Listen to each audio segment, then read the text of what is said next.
Carlomagno ha muerto. En el año 814, su hijo, Ludovico Pío, asume el poder. Se convierte en rey y emperador. Pero Francia y el imperio entero se ven presionados al norte por los normandos y al sur por los ejércitos musulmanes. Es una situación frágil y dramática, pero precisamente en esta época, la fuerza y determinación de Ludovico Pío y el monje Benedicto de Aniane realizan una auténtica reforma en el interior de la Iglesia y del imperio. En el año 811 se desarrolla un concilio en Aquisgrán que reúne a las fuerzas vivas de la Iglesia y del imperio. Exige a los sacerdotes esfuerzo pastoral, vida en comunidad y a los monjes una vida de oración y comunitaria para poder vivir integralmente el Evangelio. El resultado de este trabajo conjunto de Ludovico Pío y Benedicto de Aniane es una auténtica reforma, una nueva vida dentro de la Iglesia. Si a los monjes se les pide una oración más intensa, más viva, a los sacerdotes se les exige mayor acción pastoral y solidaria con el pueblo. Todo debe confluir para crear una nueva comunidad cristiana, para crear una nueva Iglesia que avance y se convierta en el corazón de Europa. Al sur, los musulmanes amenazan costas y fronteras, y al norte, en la segunda mitad del siglo IX, en medio de un clima de inseguridad política, surgen las catedrales y abadías, que serán los grandes centros culturales de la época. Y aquí, entre los muros de esta abadía, sabios y monjes comenzarán a utilizar por primera vez en sus escritos la lengua hablada. Es en esta misma época, plagada de grandes batallas y tensiones, cuando las abadías se convierten en lugares y centros donde se crea cultura. Y cada vez más, la Iglesia y el Estado son asunto de discusión y poco a poco se van imponiendo las ideas de un viejo consejero de Carlomagno que ve la Iglesia y el Estado como dos estructuras que compitan, pero separadas. Cada una por su camino deben converger en la construcción de la sociedad, del bien común. Vala, conocido también como Valterius o Valguerius, es un mayordomo de palacio. ¿Qué significaba ser de palacio al comienzo del reinado de Carlomagno? Pues quería decir que formaba parte de la trustis, o en latín comitatus, es decir, el pequeño grupo de confianza que rodeaba al rey, aquellos caballeros que tenían encomendadas tareas políticas y militares de primer orden. Esta carrera política tiene un punto de inflexión en el momento en que muere Carlomagno en el año 814 y en el 816 Vala decide dejarlo todo e ingresar en un monasterio. Y aquí aparece el problema, porque entrar en el monasterio no significa que Vala haya olvidado la política. Sigue desempeñando un papel relevante desde el punto de vista político. Favorece la elección de Eugenio II como pontífice y estará entre los consejeros fundamentales de aquel decreto imperial por medio del cual el Papa, antes de ser consagrado, debe prestar juramento de fidelidad al emperador en el marco del imperio, del Sacro Imperio Romano. Muere en el año 836, tras haber realizado un considerable esfuerzo tanto en política como a favor de la familia carolingia. Pero hay que subrayar que, al mismo tiempo, es un hombre de considerable estatura espiritual. Y esta preocupación, junto a la preocupación misionera por el anuncio del Evangelio a todas las gentes que no lo conocían, hacen de Vala un personaje típico de su tiempo. Los mismos pontífices piensan como el viejo Vala. Es verdad que el Estado y la Iglesia deben caminar juntos, pero separados. Pero, como sucede a menudo, el corazón de los hombres no sigue el ideal del mayor bien de que disponen. Y una vez más, Europa, el imperio, se encuentran en medio de problemas. Ludovico Pío abandona el reino en las manos de sus hijos y se retira de la vida pública. Siempre había soñado con la vida monástica y se retira a la contemplación, la soledad, la oración. Esto significa el final de un ideal, pero quizá también la entrega de una vida para que su ideal no se pierda por completo. Entre los años 844 y 847, la cátedra de Pedro está ocupada por el Papa Sergio II. Durante este breve pontificado, Roma deberá afrontar humillaciones y ultrajes tanto desde el norte como desde el sur, por parte de francos y sarracenos. El año anterior, en el 843, en Verden, muertos Ludovico Pío y su hijo Pipino, los 3 hijos restantes se dividen el imperio. Lotario, el mayor, se queda con parte de Francia e Italia, o mejor, la parte de Italia que no estaba dominada por bizantinos o conquistada por musulmanes. Carlos el Calvo se adjudica gran parte de Francia. Y Ludovico II se queda con Alemania, hasta el punto que adoptará el nombre de Ludovico el Germánico. Esta nueva realidad, esta Europa de las naciones de la que forma también parte el Reino de Inglaterra, debe enfrentarse con amenazas que provienen del norte y del sur. Los sarracenos están cada vez más presentes y fortalecidos en territorio italiano. Casi todo el Mediterráneo está bajo el control de las naves de la Media Luna. España está casi por completo dominada por los musulmanes. En el norte, muy al norte, los vikingos amenazan al joven reino católico de Inglaterra, hasta que su rey, Alfredo el Grande, derrota al vikingo Guttorm y lo somete. Fue una guerra larga y sangrienta. La Iglesia de Inglaterra pagó un alto precio.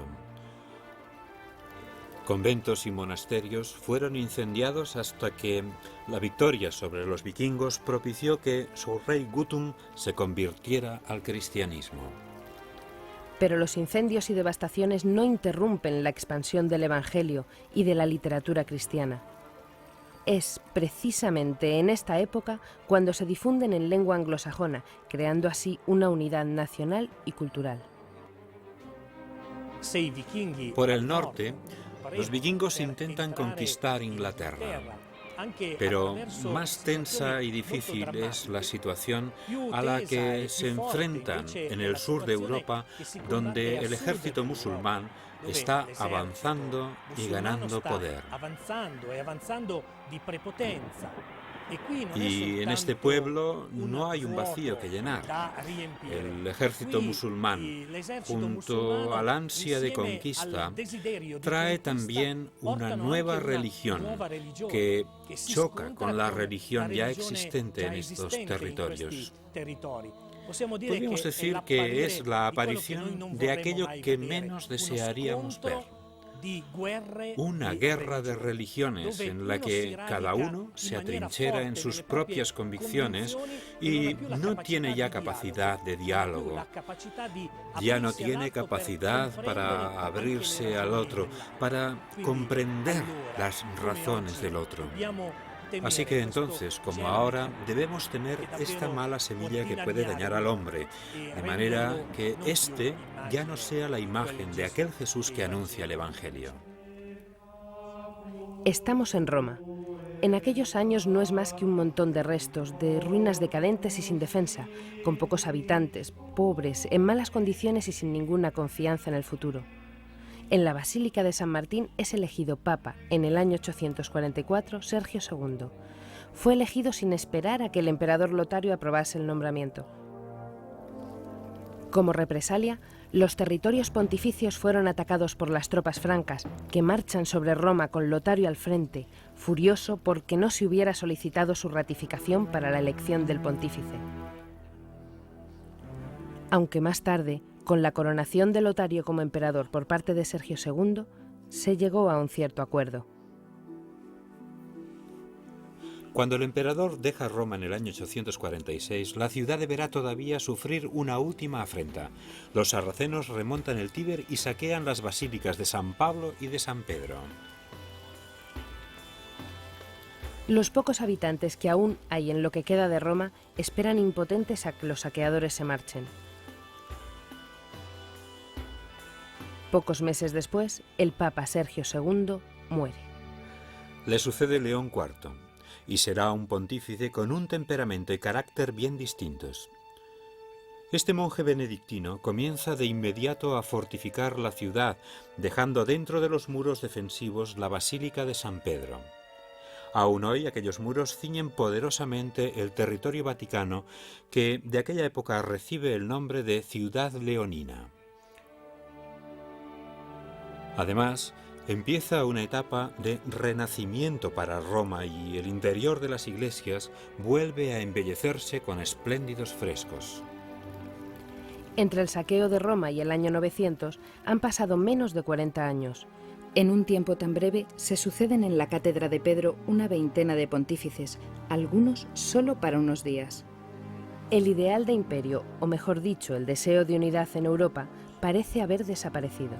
Demasiados pontífices se suceden en pocos años.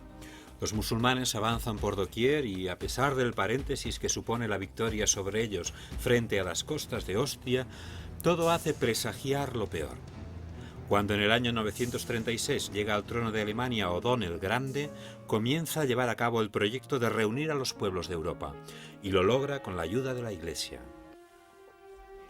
El 2 de febrero de 962, en San Pedro, Odón I es coronado emperador.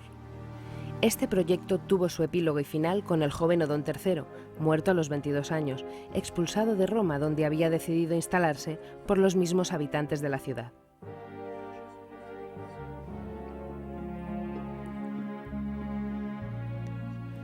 Aparecen un gran número de terratenientes armados unidos por cadenas de vasallaje y tributo entre sí. Nacen los feudos, con señores feudales que dominan sobre señores menores, los vasallos.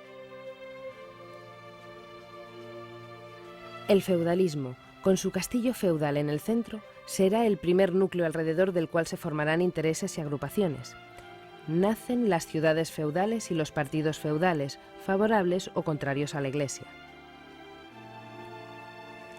Hemos entrado en una nueva era en la que los falsos profetas predicen el fin del mundo. El milenarismo se convierte en el gran temor.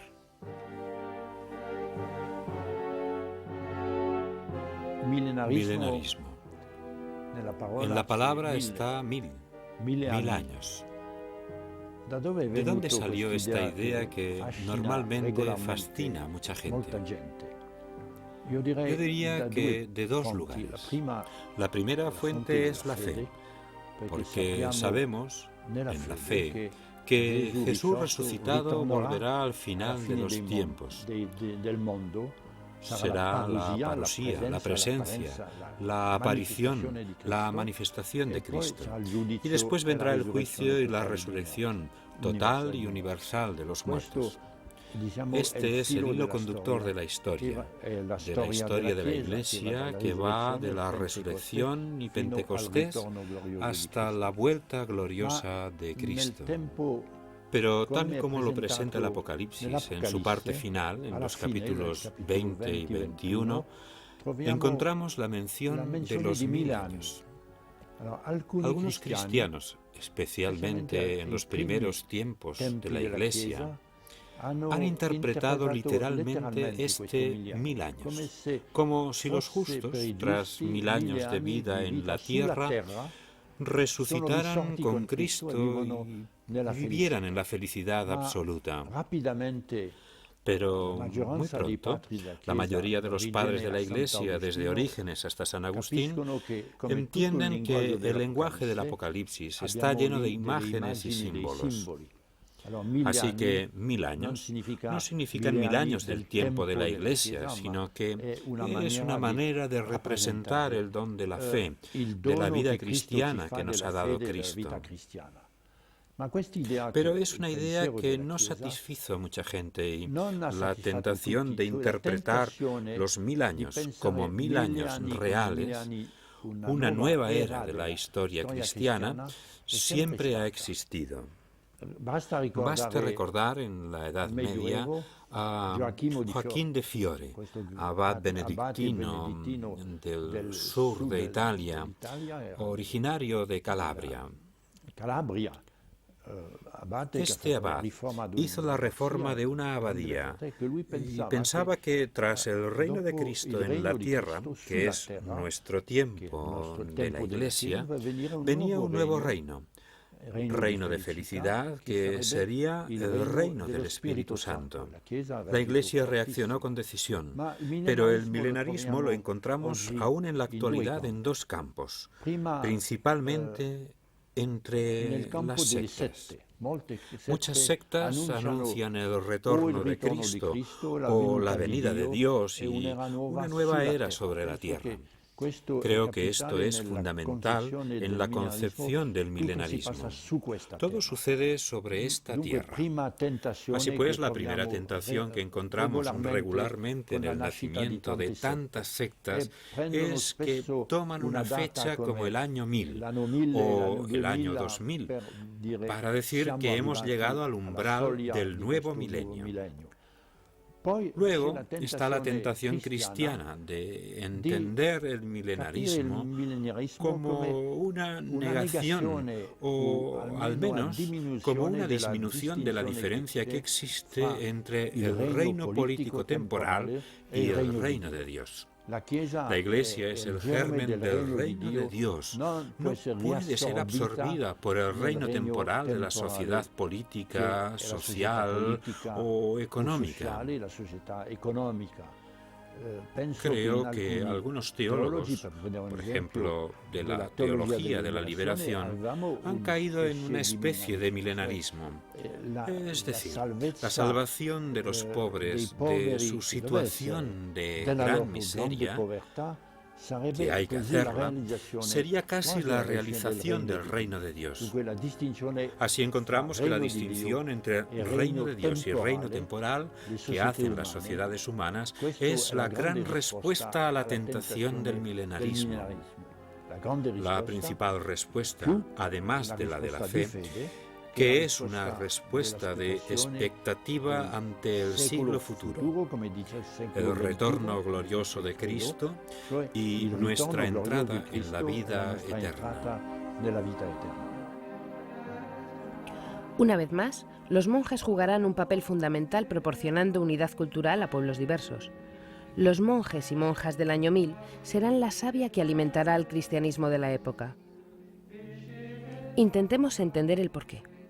De las abadías se extiende por toda Europa la convicción de que la vida del monje no es solo una regla a seguir, sino un sistema complejo de abadías unidas orgánicamente entre sí y gobernadas por un superior general que optimiza y aprovecha, como si fuera una empresa moderna, los recursos que contiene y es capaz de generar la red de abadías.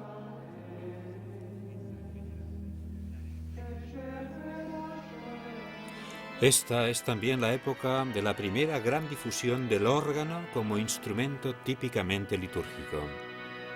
De ahora en adelante, todos los grandes músicos lo emplearán para componer piezas extraordinarias que, a día de hoy, siguen siendo interpretadas en los encuentros de fieles en las iglesias de todo el mundo.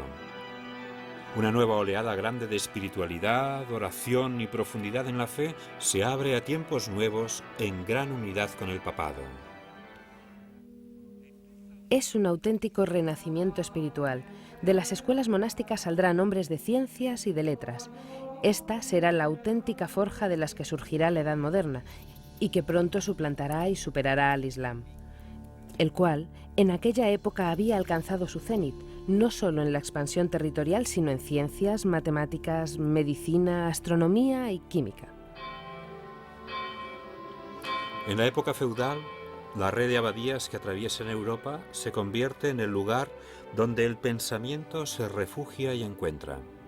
El cristianismo reencuentra la unidad y capacidad para hacer frente común en la diversidad contra cualquier amenaza externa. Los peregrinos que viajan entre abadías Auténticas columnas de solidaridad y pensamiento fuerte y organizado se convierten también en mensajeros de cultura. Una cultura cada vez más homogénea y consciente de ser portadora de un mensaje transversal y de amor por el prójimo, cualquiera que sea su historia y condición material o moral. En una época de hombres armados en permanente conflicto, los católicos siguen anunciando un reino de paz y amor, aunque sea en medio de 1000 contradicciones, como veremos más adelante. El coraje para amar y perdonar sobrevivirá incluso a aquellos que profetizaban que con el año 1000 todo habría concluido. Jesús, el único y verdadero Señor de la historia, seguirá asombrando a millones de hombres con su mensaje de paz y amor, como veremos en los siguientes capítulos.